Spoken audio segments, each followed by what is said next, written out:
No, I betrayed your friends. I would have remained loyal to you. Right. You know, it's getting harder to like Maul. Really, it is. But at the same time, I do have pity for him. Am I the only one who gets the very strong impression that he is literally insane at this point? He's just gone. He comes across as incredibly unhinged in the way he moves, in the way he acts, and of course, in the wonderful voice acting. Oh, by the way, I decided to look it up. Solo, I don't remember if I mentioned this, but Solo, Star Wars Solo, happened 8 years ago. Yes, that 8 years ago.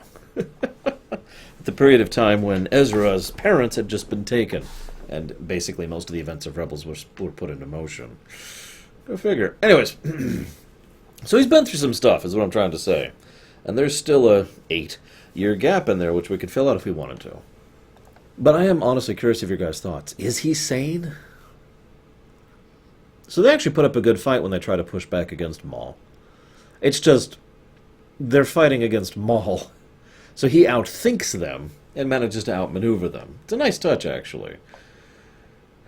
We also learn, we're still continuing to get little bits of exposition and backstory.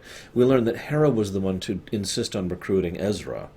I find that very interesting because, to me, that means that she wanted him recruited, not for the rebellion or for the crew, but for Kanan.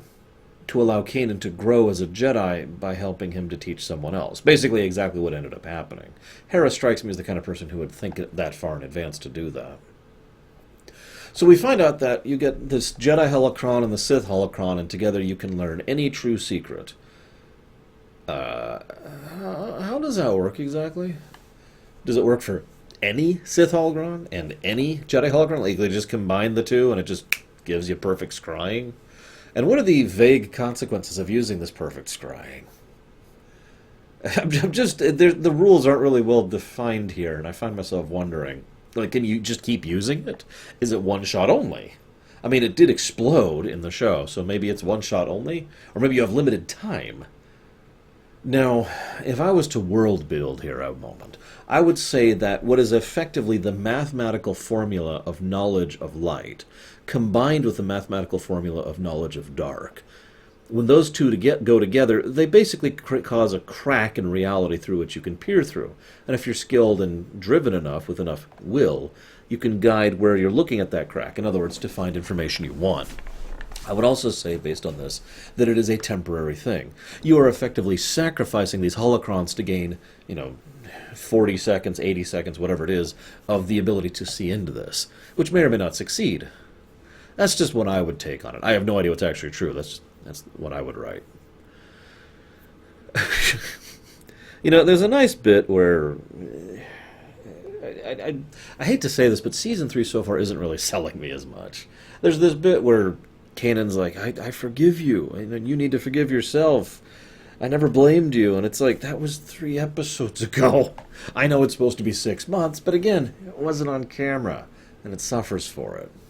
Anyways, I have a note here. It says, Maul's decisions are getting more inexplicable. I really am starting to think that he is legitimately insane at this point. Given what he's been through, that's not surprising. But, I mean, to give you an example of this, after he decides, yep, kill everyone, and let's go ahead and read the thing. Oh my god, it's Obi-Wan, he's alive, it's him. He just kind of starts babbling to himself, giggling, as he rushes off to his ship to go after him. That being said, one of the things I find most interesting is that Ezra was looking for the key to destroying the Sith. And he saw Tatooine. I mean, it's true, isn't it? Luke is the key to destroying the Sith. It's just funny to me. I just wanted to comment on that. That's all I got for this week's. I'll see you next time, guys.